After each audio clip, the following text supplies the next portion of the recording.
নাহমাদু নুসাল্লি আলা রাসূলিল কারীম আম্মা বাদ ফাকা আউযু বিল্লাহি মিনাশ শাইতানির রাজিম বিসমিল্লাহির রহমানির রহিম।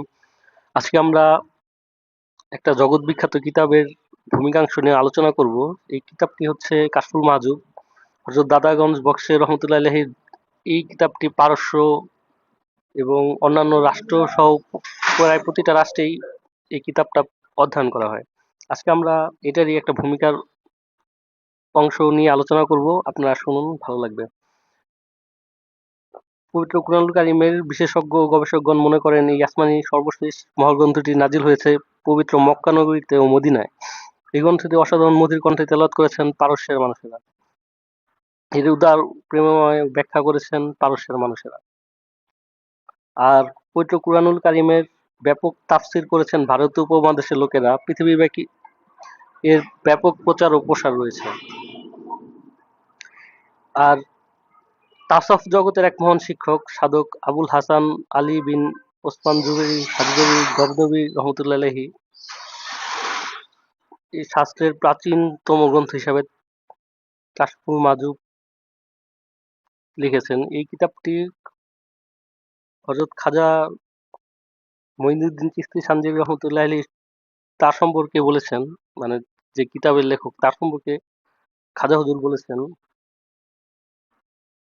বাকশে ফাইজে আলম মাঝে নূরে খোদা নারে নাকেসান বা পীরে কামেল কামেলান রা রাহমনা, অর্থাৎ আল্লাহ তাআলার নূরের প্রকাশ ও আধ্যাত্মিক অনুপ্রেরণার এক মহাভাণ্ডার অপরিপূর্ণ, তার জন্য পীরে কামেল পরিপূর্ণদের জন্য পথ প্রদর্শক।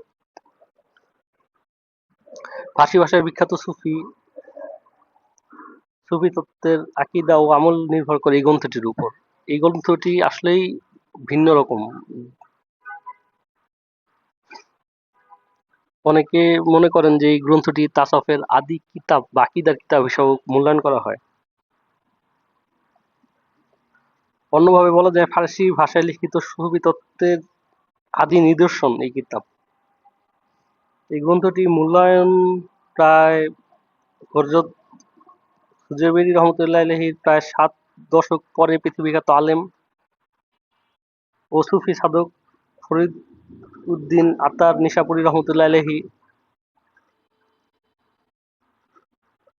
তার লিখিত চরিত্র সুফি চরিত্র তাজকিরাতুল আউলিয়া কাশফুল মাহজুবের ব্যাখ্যায় ব্যবহার করেছেন।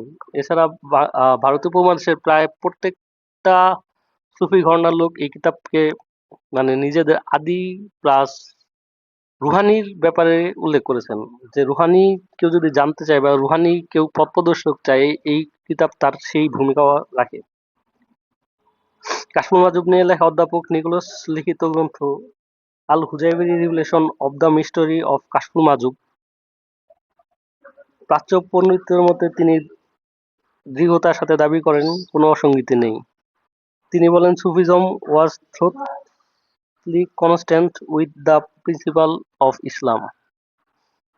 আচ্ছা, এখন আসি মূল আলোচনায়। কাশফুল মাহজুব বইটা কেন পর্দার উন্মোচন? পর্দার উন্মোচন আমরা বলতে বুঝি, একদম সহজভাবে বলি বা সহজভাবে যদি কনসেপ্ট আলোচনা করতে হয়, আমাদের জাহিরি বাতিনি দুইটা পর্দা। মানে ম্যাক্সিমাম লোক আমরা শরিয়া অনুসরণ করে যে পর্দাটা, যেমন আমরা হালাল রোজগার করবো বা হারাম খাবো না, এটা হচ্ছে শরিয়ার পর্দা। এটার আর বাহ্যিক পর্দা আছে, এই পর্দা আলোচনা আমরা সামনে আসবো। আমি জাস্ট বোঝানোর জন্য বলছি। এই পর্দার প্রত্যেকটা বিষয় উন্মোচন হবে। উন্মোচনটা কিভাবে হবে? যেমন আমরা রোজা রাখি, রোজা কেন রাখি? রোজার তো একটা জাহিরি আছে, একটা বাতিনি দিক আছে। বাতিনি দিকগুলা কি? এই বাতিনি দিকগুলা বুঝতে হলে এই বই পড়তে হবে। কিংবা শরীয়ত আমরা নামাজ পড়ি, নামাজ কেন পড়ি? বা নামাজের বাইরে যে আমলগুলো আছে এইগুলো আমলগুলা কেন করি? বিশেষ করে তরিকার ওজিফা গুলা কেন করি?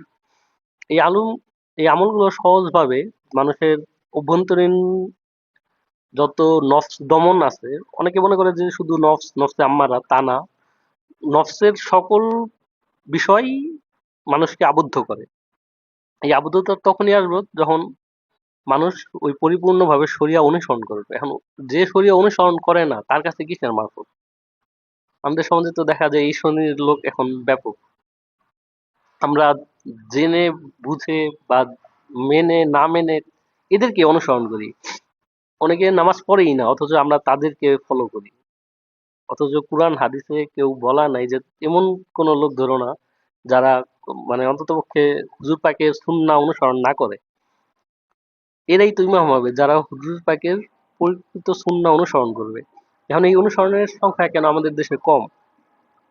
প্রশ্ন আসতে পারে বা অনেকে প্রশ্ন করে।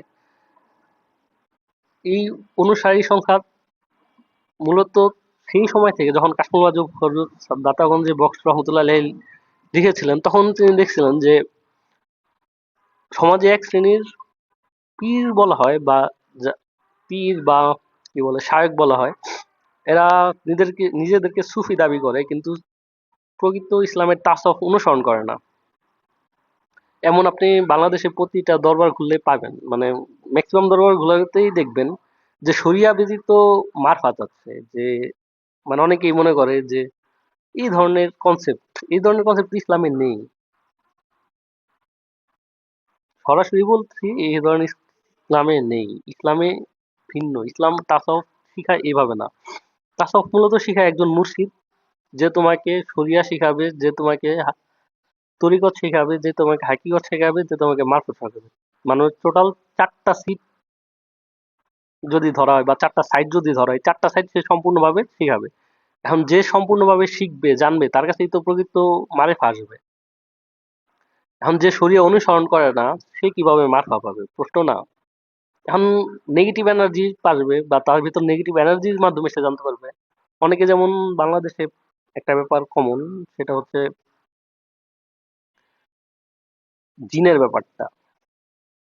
অনেকে জিন সাধক, ঠিক আছে, কালী সাধক।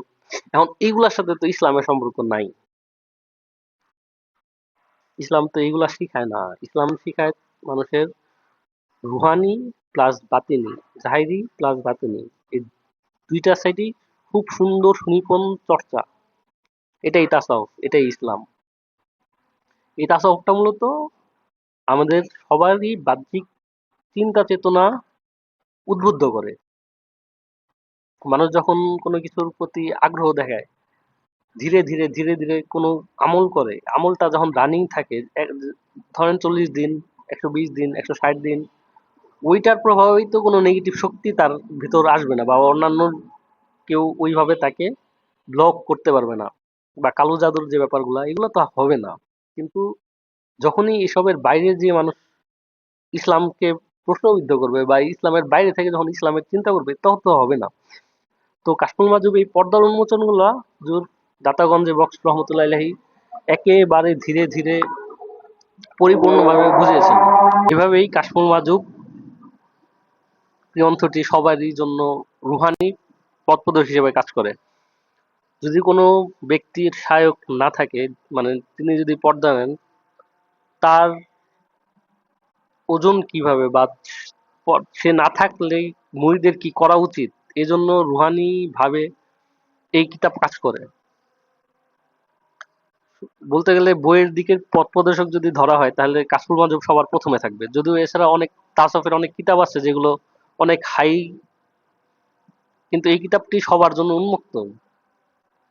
আর আজকে আমরা কাশফুল মাহজুবের প্রি লেকচার ক্লাসটা করলাম। ইনশাল্লাহ আশা রাখি পরের বার প্রথম অধ্যায়ে আলোচনা করা হবে। এইভাবে ধারাবাহিকভাবে পড়তে যাবে। সবাইকে ধন্যবাদ। আসসালামু আলাইকুম ওয়া রাহমাতুল্লাহি ওয়া বারাকাতুহু।